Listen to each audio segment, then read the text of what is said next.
Почитам председателя, почитам премиер, почитувани министри, колеги пратеници. За днешниве пратенички прашања ќе поставам едно прашање и тоа ќе го упатам до министерот за економија и труд, господинот Бесар Дурмиши. Во изминатиот период сме сведоци на континуиран раст на цените на основните животни производи. Храната поскапува, сметките растат, а инфлацијата директно го јаде и она малку што работниците го добиваат на крајот на месецот. Во такви услови минималната плата расте со исто темпо, не расте со исто темпо, туку заостанува, оставајќи илјадници семејства во постојана финансиска неизвестност. Семејниот буџет на работникот е на минимум, а притисокот од цените расте. Ниту 3 минимални плати не се доволни за покривање на основните животни потреби. Инфлацијата од 4,1% и вртоглавиот раст на цените го срозија животниот стандард. Платите постојано стојат во место, а владата упорно тврди дека нема финансиски простор за нивно зголемување. Денес зборуваме за минимална плата како единствен приход за десетици илјади граѓани во оваа држава. Зборуваме за плата од која треба да се плати кирија или кредит, сметки за струја и грејење, храна, лекови, училишни потреби и превоз. И кога сето тоа ќе се собере, станува јасно дека минималната плата одамна не обезбедува нити минимум достоинство.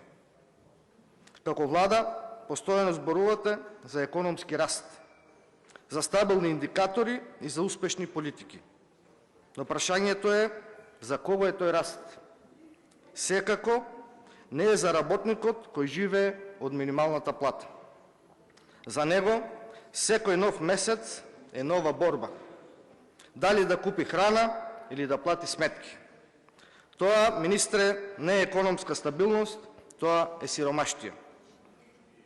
Потрошувачката кошница јасно покажува дека минималната плата не ги покрива ни основните потреби.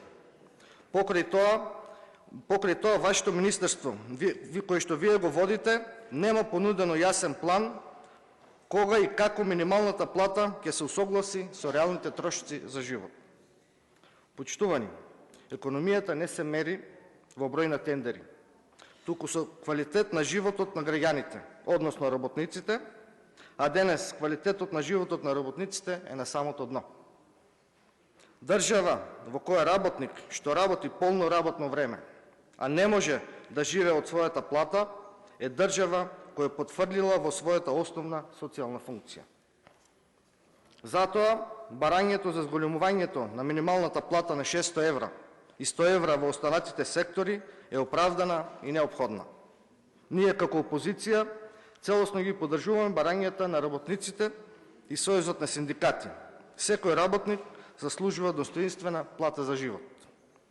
Од тука и моето прашање до вас, министре, е: дали ќе предложите суштинско зголемување на минималната плата, односно, дали ќе го поддржите барањето на работниците и ќе ја зголемите минималната плата на 600 евра и 100 евра за останатите сектори? Благодарам.